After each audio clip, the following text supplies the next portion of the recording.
C'est bien, t'as la pêche, dis donc. Ça va, ça dépend des moments, tu sais. Et toi surtout. Ça filme pas encore, je suis morte. T'es mort? Il reste un mot là, allez, ça va aller. Je sais pas où est-ce qu'elle a commencé là, la vidéo, mais donc en effet t'es passé il y a 3 mois ici, c'est la deuxième fois que tu passes dans ma cuisine, mais la première fois c'était en off, et donc c'était tout le truc Union de la gauche et tout ça, et je me disais mais qu'est-ce que tu vas foutre ton cul dans un cactus pareil, bon et ainsi de suite, puis finalement ça y est.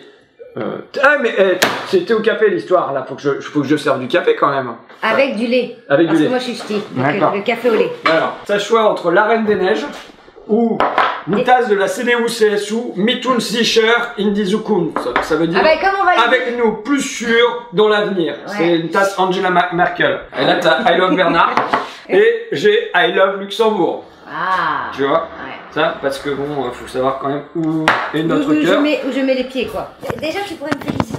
Bah oui, bravo de t'être débrouillé avec cette bande. Tu y es arrivé.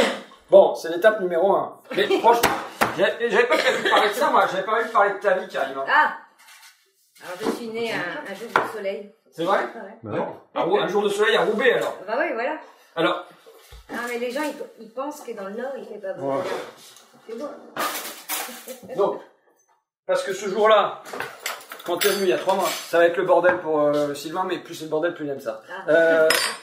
Quand t'es venu il y a 3 mois, on a causé, de l'Union de la gauche, machin, mais surtout, on a causé de ta vie, puis de la mienne, parce que bon, voilà, il y a des personnages publics, et puis ensuite, il y a qu'est-ce qu'on est en privé. Bon, donc déjà, tu nais à Roubaix. Roubaix, c'est la ville qui est à la fois la plus pauvre et la plus riche de France. Il y a les deux. C'est le plus gros contraste, il est Roubaix, parce que tu as à la fois Bernard Arnault et toute sa famille, c'est à Croix, c'est ça le quartier? À Croix, et puis tu as de l'autre côté les ouvriers du textile dans les corons. Toi, tu étais de quel côté? Moi, je suis dans la famille des ouvriers du textile. Hein. Et dans les corons? Pas dans les corons. Le coron, c'est plutôt le Pas-de-Calais. Moi, je suis plutôt du Nord. Ouais, mais les bâtiments, c'est les mêmes, non? C'est pas les petites maisons de briques? C'est une maison de briques, des maisons ouvrières. Mais moi, je suis née à Roubaix, mais j'ai vécu à Tourcoing. D'accord. Là, ça revient. De Tourcoing? Tourcoing. Bon. Et donc, tu es dans une famille de 13 enfants. Et je suis le numéro 9, donc numéro 9, attaquante au foot. Ouais. Et qu'est-ce que ça fait alors d'être dans une aussi grande famille? Eh ben, on apprend à ne pas être égoïste parce qu'on n'a pas le temps. On se débrouille très vite seul. Et en même temps, c'est des valeurs. C'est-à-dire, on ne peut pas avancer dans la vie sans cette fraternité puisque c'est une fratrie. Et après, on nous apprend à être vraiment égaux. C'est-à-dire que si moi j'avais un petit caprice, alors là je voulais m'acheter une nouvelle paire de baskets, c'était impossible parce qu'il fallait payer la même paire de baskets aux 12 autres. Alors, avec un salaire d'ouvrier textile, c'est un peu compliqué. Mais ce qui est super, avant tout, je crois que c'est d'être dans une famille d'ouvriers, c'est reconnaître la fierté. Et moi, je me souviens d'avoir accompagné petite mon père à l'usine, et il disait toujours, c'est ma deuxième famille, tu vois. Et au fait, les collectifs dans les entreprises, notamment dans les usines textiles, je crois que la première chose, c'est toujours donner un coup de main, regarder l'autre. C'était quelle usine alors? C'était une usine donc, de textile. Alors, mon père a fait plusieurs usines. Parce qu'elle fermait les unes après les autres. Voilà. Ouais. Et le pire, c'est que mon père, quand une fermait, il avait honte de nous dire qu'elle fermait. Parce que c'est ça aussi, les enfants d'ouvriers. Les enfants d'ouvriers, on a hérité un petit peu cette énergie, cette détermination, tu vois. Mais surtout, ne pas perdre la garde, d'avoir toujours cette dignité. Et au fait, mon père, il y a un truc qui est assez exceptionnel. Je ne l'ai jamais vu en G. En tant que père, je dis au revoir à mon fils. Salut fils. Bon après-midi, ciao. Excuse-moi. Bonjour. Non, mais un truc qui est quand même fou, moi, mon père, je l'ai jamais vu en jean ou en basket. Toujours en costard. Il a toujours eu un costard et une cravate. Parce qu'il voulait être digne devant ses enfants. Bien. Tu vois? C'est mal barré pour moi. Non, mais tu vois? C'est-à-dire que même à la plage, quand j'allais à Dunkerque, il avait son costume. Pour lui, être ouvrier, c'était une fierté, au fait, tu vois. Et tu me dis quels enseignements j'en tire aujourd'hui, mais c'est de rester toujours humble Et moi, j'ai été un peu élevée de ce que j'appelle l'écologie populaire. C'est-à-dire, moi, on m'a pas éduquée à la consommation à outrance, ou d'avoir des trucs bling-bling, ou des choses comme ça pour exister. Il y avait le jardin ouvrier quand tu étais jeune? Il y avait des jardins ouvriers. Ton père il faisait un jardin? Ouais, on avait un petit jardin, et il nous expliquait justement que... Alors moi, j'ai des grands-parents du pays, comme on dit, qui étaient paysans. Algérie, alors? Algérie, qui étaient paysans. Et ce qui était assez intéressant, c'est que mon père n'a pas arrêté de dire « arrêtez de gâcher ». C'était vraiment sa phrase. Giroud un peu. Hein? Faut pas gâcher. Faut pas gâcher. Voilà. Et le truc qui est extraordinaire, c'est que, tu vois, en ce moment, il y a un espèce de mouvement d'écologie où tout le monde devient écolo. C'est super. Et tant mieux. Mais moi, je suis pas devenue écolo. Je suis née écolo. Alors, c'est pas de l'écologie subie, c'est de l'écologie choisie. Et en fait, je me suis rendu compte en grandissant que on n'utilise pas les mêmes mots, tu vois. On dit pas économie circulaire chez moi. Nous, on avait une pièce où on a toujours récupéré tous les vêtements des grands qui servaient aux petits, tu vois. On avait cette espèce de volonté de pas gâcher, comme on dit, tu vois. Il y avait une volonté aussi de montrer que tout était utile avec peu, mais il fallait répondre à nos besoins premiers. Et c'est vrai que mes parents, qui ne savent pas lire ni écrire, aussi, adoraient l'école. Pour eux, l'école, c'était... alors le bac, si tu dis bac à mes parents, c'est le Graal, tu vois. Et donc, ils ont fait quelque chose d'extraordinaire, c'est qu'ils ont dit à leurs enfants, vous allez aller à l'école, et on va attendre que la 13e ait le bac, et vous allez nous apprendre à écrire et à lire. Donc, qu'est-ce qu'on a fait? On a bien travaillé à l'école, parce qu'on voulait être les premiers à apprendre. Donc, elle a eu le bac, et donc, on s'est dit, super, on va leur apprendre à lire et à écrire. La 13e qui a eu le bac? Ouais. Ah, mais pourquoi ils n'ont pas commencé par la première? Ou le premier? Ben non, parce que, au fait, les grands, d'abord, c'était plus difficile pour eux à l'école.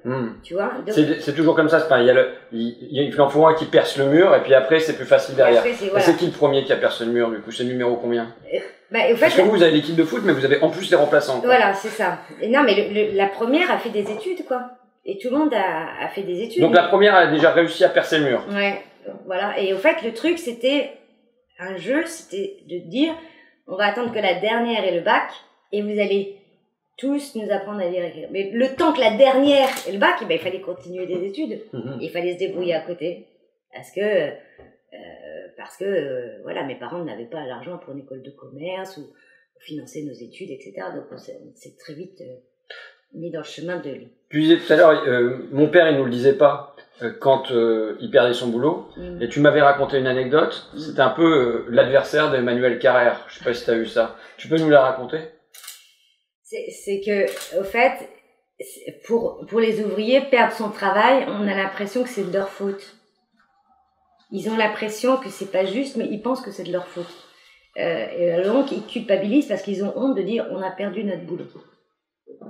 Et donc, au fait, mon père faisait parfois semblant d'aller à l'usine alors qu'il avait perdu son boulot, jusqu'au jour où on se rendait compte qu'il avait vraiment perdu son boulot. Mais comment vous en rendez compte? Mais parce il disait, il partait à l'usine et au fait, on le rencontrait par hasard sur la place de Tours, quoi, des trucs comme ça. Et au fait, on s'est rendu compte d'une chose, c'est que mes parents se sont beaucoup sacrifiés pour nous.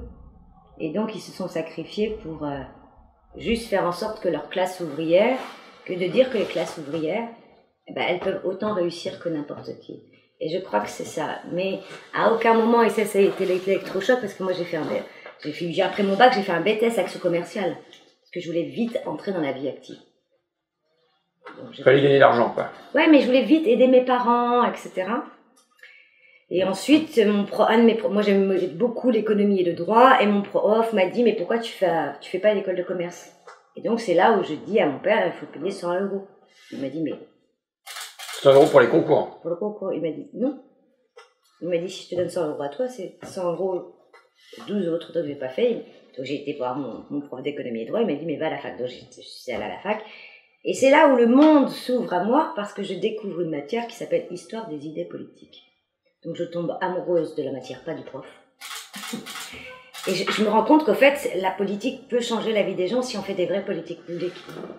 Et c'est à partir de là que je vais me rendre compte concrètement qu'il faut que je perce Mais j'avais beaucoup de lacunes parce que je venais d'un BTS, donc je n'avais pas de culture générale. Je ne savais pas qui était Rosan Vallon, Durkheim, donc j'ai dû beaucoup travailler jusqu'à arriver en thèse. Et donc tu bossais à côté? D'abord j'ai été très jeune, j'ai un peu menti sur mon âge pour travailler avec ma sœur au Campanile, où là je faisais les chambres, donc j'étais un peu dame de ménage. Et avec ma sœur on adorait de courir dans les chambres parce que normalement les clients laissaient une petite pièce, tu sais, pour les femmes de chambre. Donc c'était la première qui trouve la pièce. On se partageait après, mais on avait la pièce. Voilà. J'ai travaillé dans plein de choses. J'ai travaillé chez Disney, où là je m'appelais à l'époque, je crois que c'était Sandrine, je sais pas. Donc Sandrine, ouais. Attends. Non, ou Sandrine, ou je ne sais pas. Sandrine, c'est la femme de la fleur. Tiens, je te présente. Tu le connais ou pas? C'est thèse de culture picarde, tu vois. Tu connais ou pas? Non. Ah bon, d'accord. C'est une marionnette issue de la Révolution française. Ouais. Et donc lui, son slogan, c'est bien boire, bien manger, ne rien foire. Tu vois. Et puis il met des coups de pied au cul des notables. Bon, voilà. Et sa femme, c'est Sandrine. Ah, bon, et c'est elle qui tient la baraque. Bon, c'est elle qui renvoie les huissiers quand ils passent à la maison et tout ça. Tous les ans, le 14 juillet, on remet les Sandrines d'honneur. D'accord. Tu vois, aux femmes qui tiennent la baraque. Ah bah, tu vois, les infirmières, les femmes de ménage et ainsi de suite, quoi. Donc voilà. Donc voilà, j'ai travaillé, à un moment j'ai travaillé chez Disney, je devais dire bonjour, bienvenue chez Disney, merci pour votre visite. Mais donc t'étais à Paris à l'époque? Non, j'étais à Lille, j'ai tout fait à Lille. Mais à Lille, il n'y a pas Disney à Lille? Ah si, à l'époque, dans une des grandes rues, il y avait un Disney Store où là je travaillais. Ah d'accord, je croyais que c'était machin là, Euro Disney. Non. Voilà.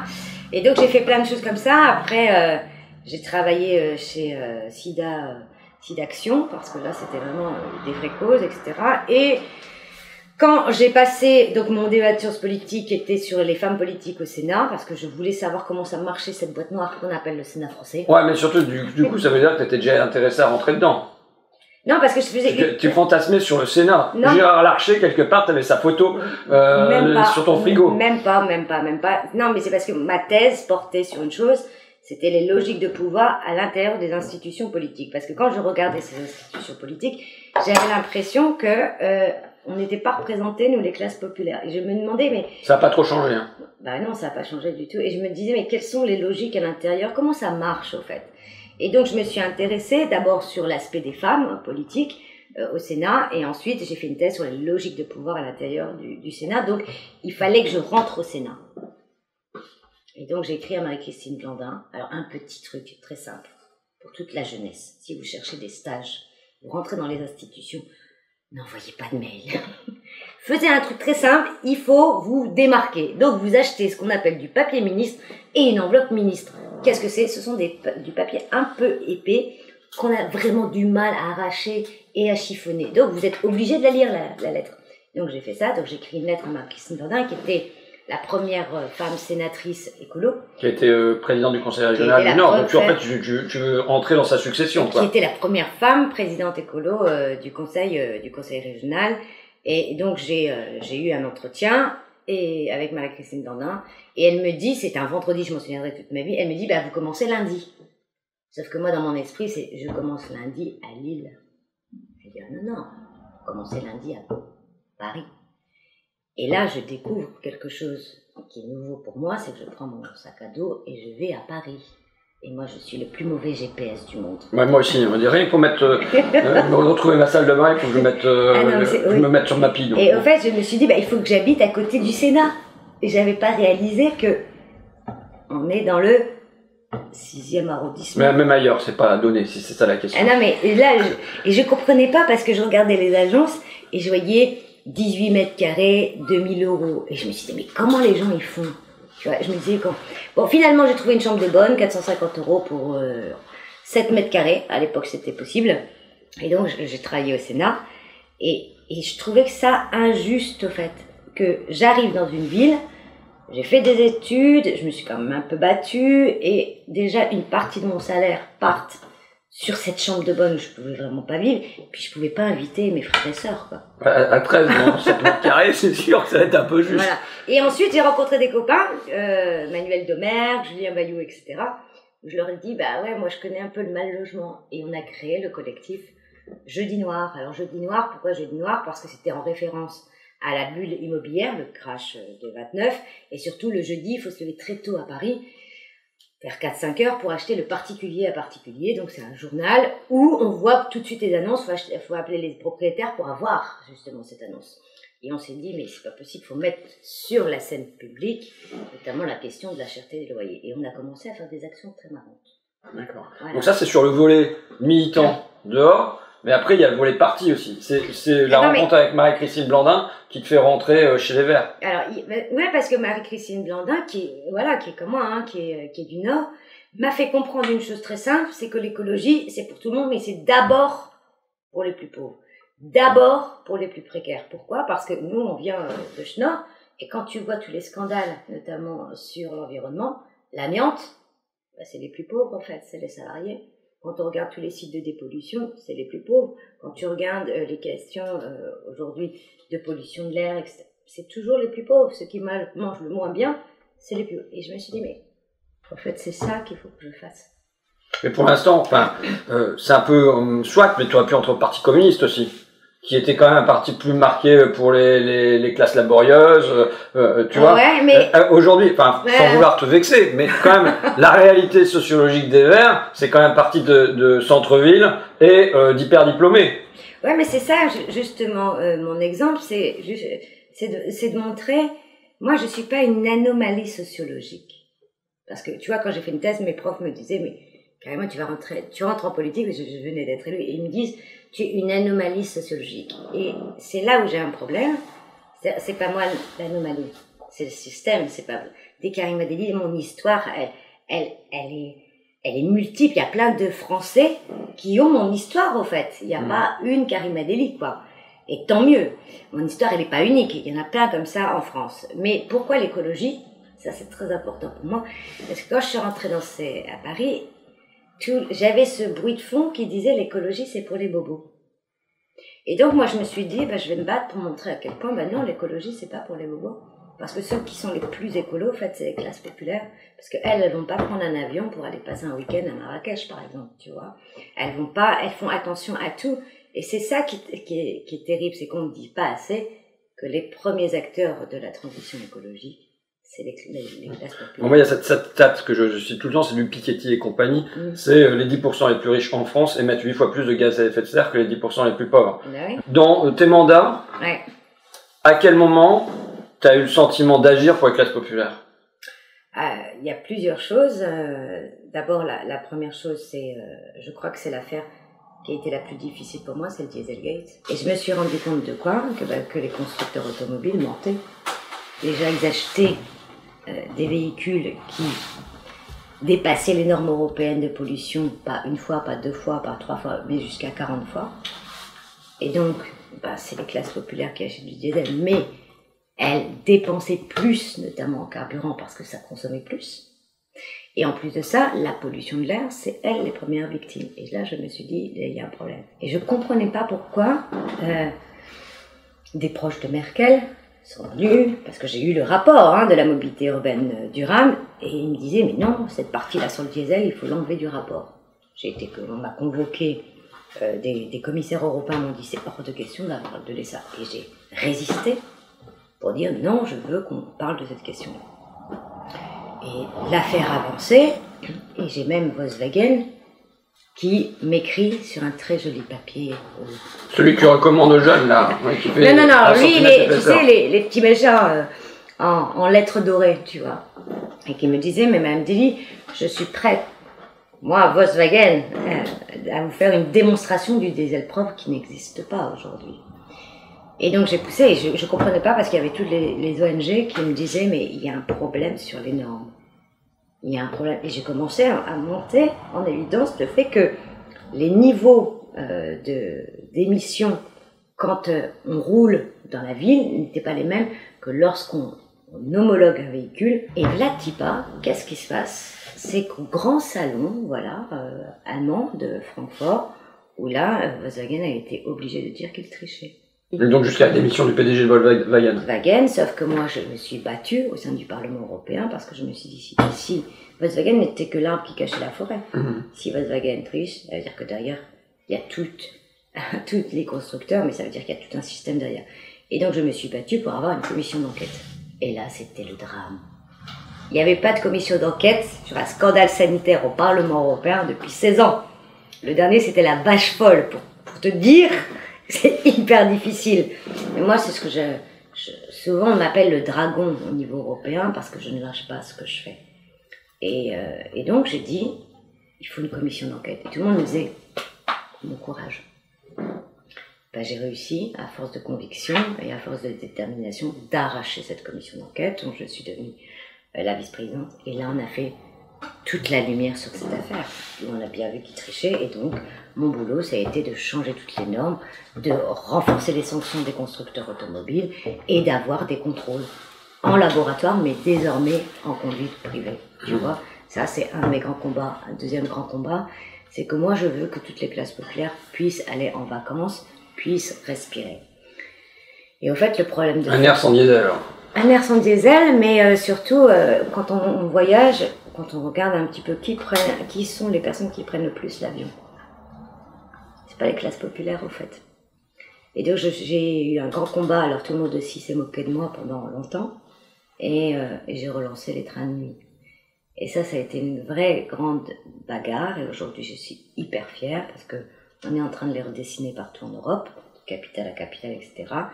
Et je suis un peu fâchée, notamment que le dernier qui vient de s'ouvrir, Paris-Nice, où on a M. Castex qui fait... Voilà, et le retour en avion. Et au fait, c'est là où notre chère Hauts-de-France doit jouer un rôle majeur dans les trains de nuit, parce qu'on est la terre du ferroviaire, mais qui a lancé les premiers autocouchettes?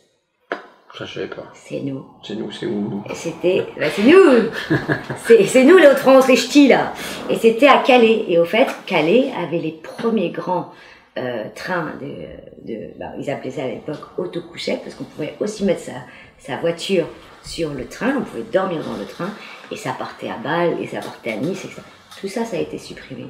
Donc, un de mes grands combats aussi, c'est de relancer les trains de nuit dans notre région, parce qu'il n'y a pas de raison que le train de nuit, on ne le prenne qu'à Paris. Ne pleure pas. Non, je pleure pas. Non, je réfléchis. Parce que tu vois, bon là, tu parles de Castex, on sait qu'il y a un truc qui vient de sortir comme quoi un avion sur 10, c'est un jet privé. Bah oui, tu vois. C'est énorme. Hein. Alors déjà, on peut se régaler avec ça. Mais l'interrogation que j'ai, franchement, c'est est-ce que les trains de nuit, ça va être pour les classes populaires? Je suis dubitatif. Eh pas sûr du tout, parce que au fond, je suis pas sûr que ça va être moins cher que l'avion. Alors justement, c'est là où toute la bataille du train va se jouer. La bataille du train, c'est qu'il va falloir qu'on se batte, alors, en tant que future présidente de la région, dans ce qu'on appelle les contrats de concession entre la région et la SNCF. Il faut mettre absolument une clause de tarification sociale et de privilégier notamment les classes populaires. On a réussi, et c'était un vice-président vert qui l'a fait avant que M. Xavier Bertrand arrive. Alors M. Xavier Bertrand, il dit que c'est lui, c'est faux. Par exemple, ils ont mis en place le train pour aller à la mer, c'est 1 euro, pour que toutes les classes populaires puissent aller à la mer. Tu vois, c'est des choses comme ça. À un moment, c'est juste des batailles. Tu vois, une fois que c'est mis dans les alors qu'est-ce que tu proposerais d'autre que le train pour aller à la mer? J'ai eu des récits de gens qui partaient à la mer, qui la voyaient pour la première fois. Paf, c'est un jour de pluie. Qu'est-ce que tu envisages d'autre? Je pense que le poumon de notre région, c'est aussi une région qui souffre énormément du chômage. Les chiffres sont terribles. C'est-à-dire on a plus de 10% de chômage, c'est 2 points de plus que la moyenne nationale.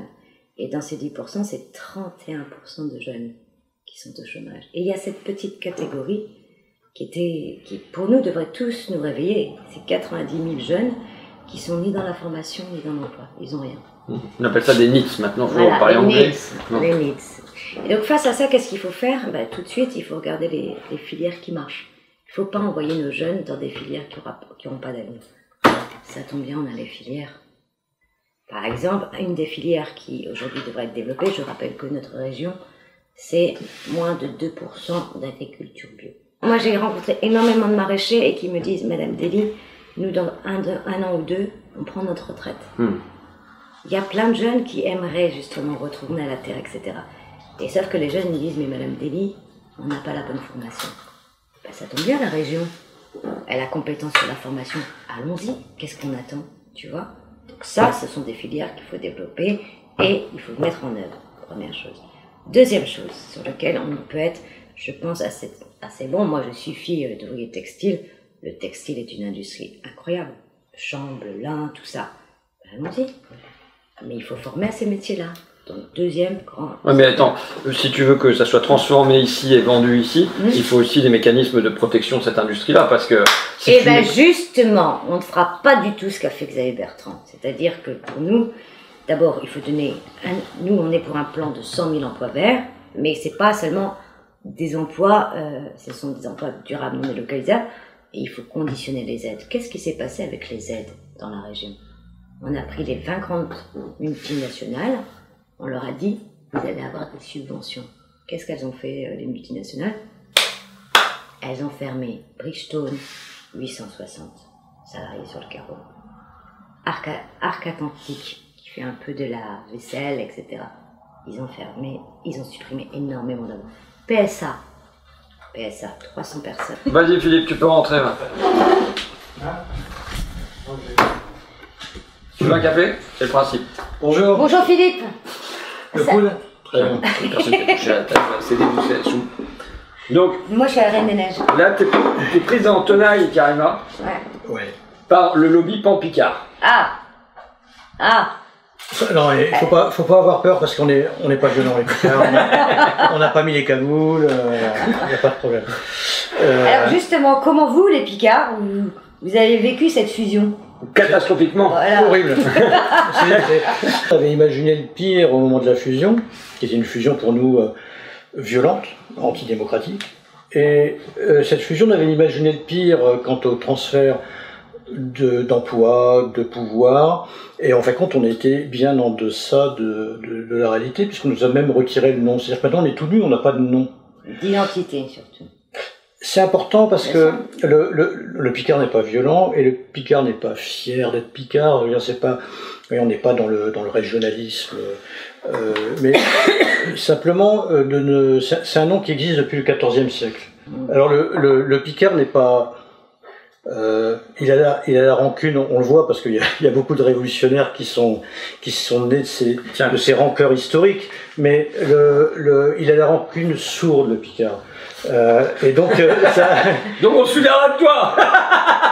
Non, ça c'est bien qu'on se souvienne de Madame Dely. Non, mais c'est surtout on se souvient, c'est-à-dire qu'on ne va pas lâcher l'affaire. Je veux rappeler comment ça s'est fait cette histoire-là, parce que je veux dire, c'est Hollande qui redessine la carte de France pendant une nuit sur un coin de bureau. Et il le fait pour des raisons de politique mesquine. C'est-à-dire, on est en train de le critiquer sur sa loi de travail, sur les tas de mesures économiques et tout ça. Il se dit, bon, si je dis que je redécoupe les régions, tout le monde va se batailler là-dessus et sur les départements et tout ça. Et du coup, on parlera plus d'économique et de social. Donc voilà comment et en une nuit. Et c'est vrai que, alors tiens, je te fais un cadeau. Tiens, je te laisse le cadeau. Alors attention, il l'accepte. Qu'est-ce que c'est? Et Philippe, qui est donc libraire. C'est comme si vous veniez en Kanaki, quoi. C'est le potage. Alors, en Kanaki, comment on appelle ça? On appelle ça la coutume. Ouais. Voilà. Alors, Philippe, qui est libraire et qui est aussi éditeur, a publié notamment un auteur qui s'appelle Francis de Marcy. Non, sa phrase fétiche pour moi, c'est entre le Nord qui ferme ses usines et Paris qui ferme son cœur, et il y a la Picardie qui ferme sa gueule. Bon, c'est plus toujours vrai. Ouais. Mais c'est pas vrai la preuve. Donc là, voilà. Et c'est sûr qu'en plus, remplacer ça par le nom Hauts-de-France, mais c'est quoi?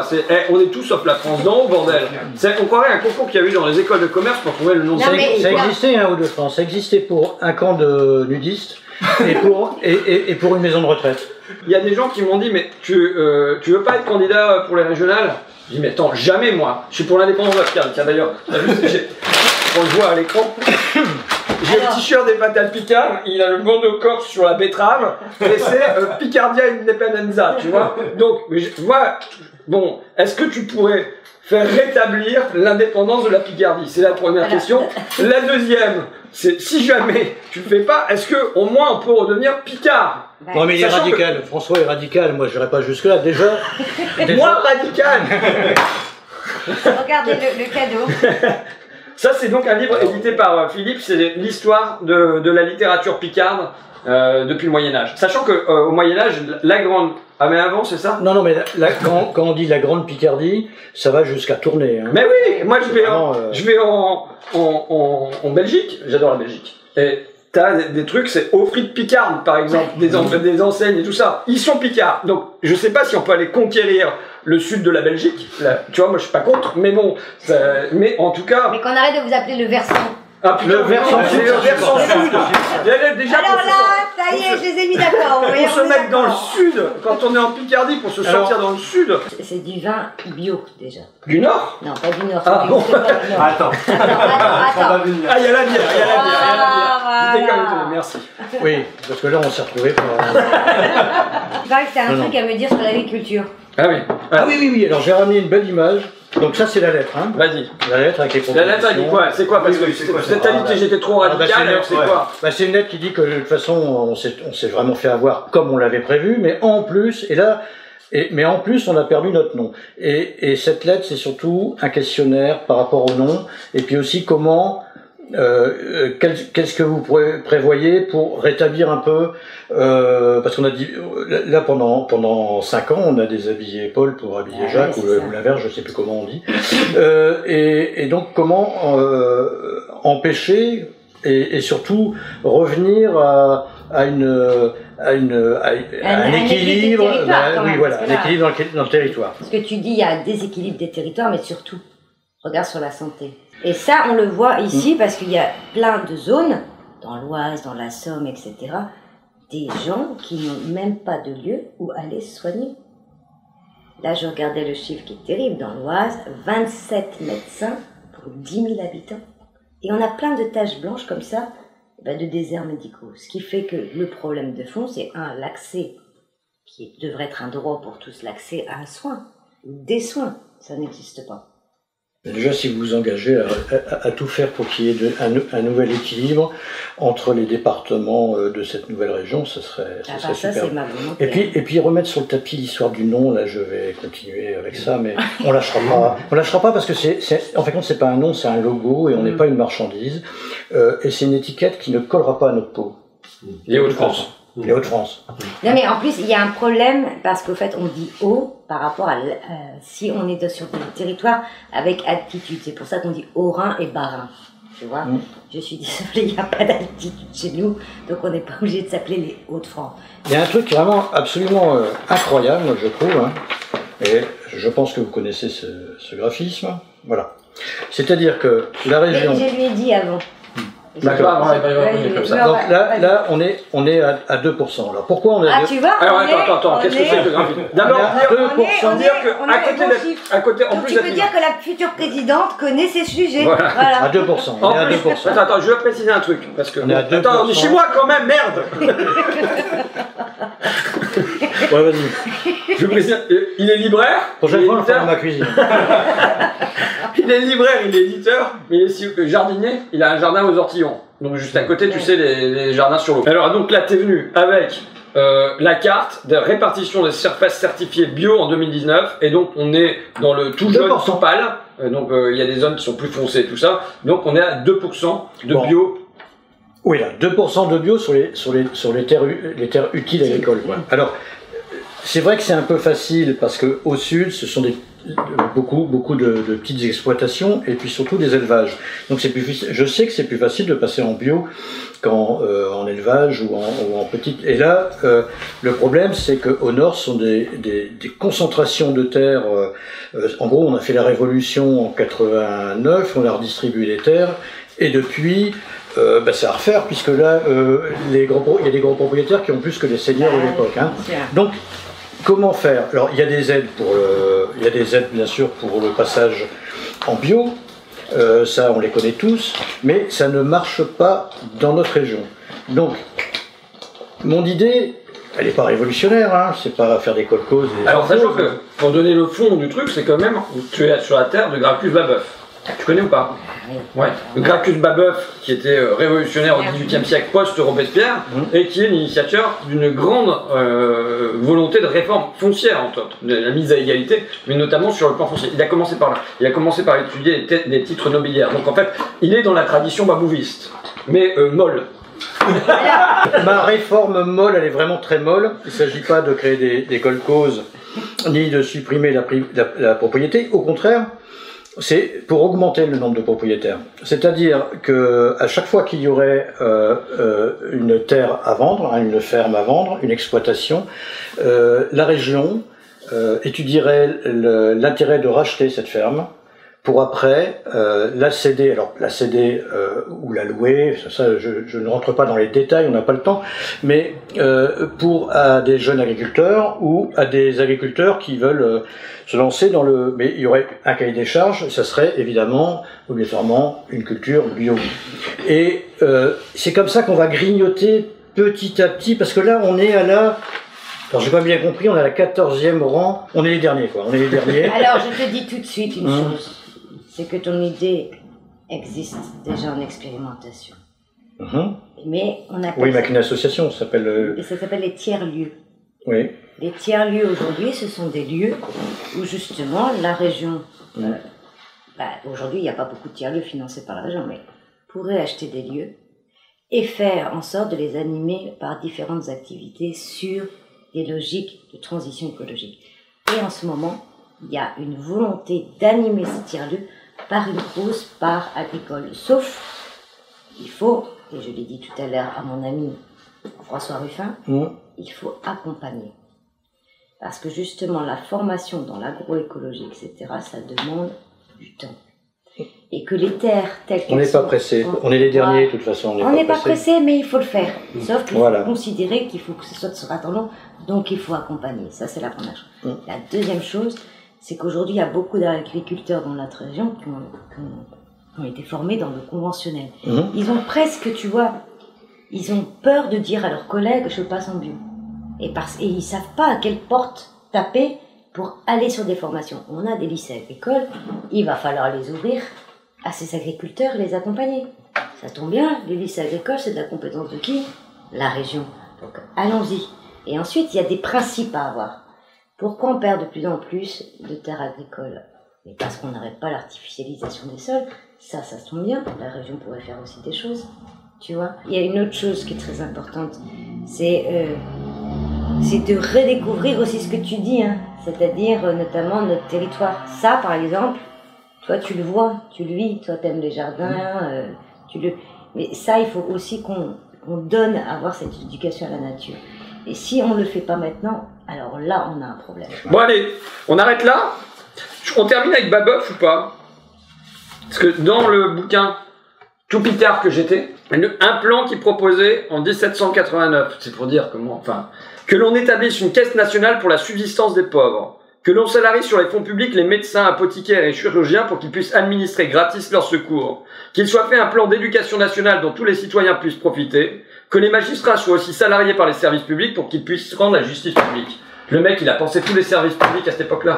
L'éducation, la santé, le RSA et la justice. C'est dingue quand même. Bon, et alors, puisque tu parlais de sa décapitation, avant de mourir, il dit « La révolution n'est pas finie parce que les riches absorbent tous les biens, tandis que les pauvres travaillent en véritables esclaves. Bonsoir, mes amis, je suis prêt à m'envelopper dans la nuit éternelle. » C'est beau, ça. Hein, c'est quand même classe. Hein. Ouais. On a quel panache,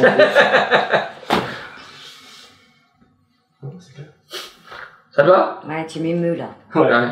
Bon, moi, il faut pas que j'y aille. Bon, je vous dis tout de suite, alors là, je vais battre au foot. Bon, je retrouve pas ça. Ah, bon, t'as intérêt d'avoir des trucs personnels. Non, mais aussi. Oui, c'est clair. Toi, t'es quoi au foot? T'es plutôt attaquant, t'es quoi? Je suis milieu droit. Ah ouais. Terrible. Je sais pas si t'as une bagnole qui est au diesel ou si elle est électrique. Non, non, j'ai pas de bagnole, mais je fais du covoiturage. Bon, bah, tu mets ça sur ta bagnole, déjà pour commencer. Carrément. Là, je sais pas comment vous faites, mais sur la bagnole de campagne, hein, ça c'est un engagement de campagne. Ça a laissé passer déjà. Qui est pas compliqué à prendre. Tu me donnes le livre quand même. Oui, bien sûr. Allez, génial.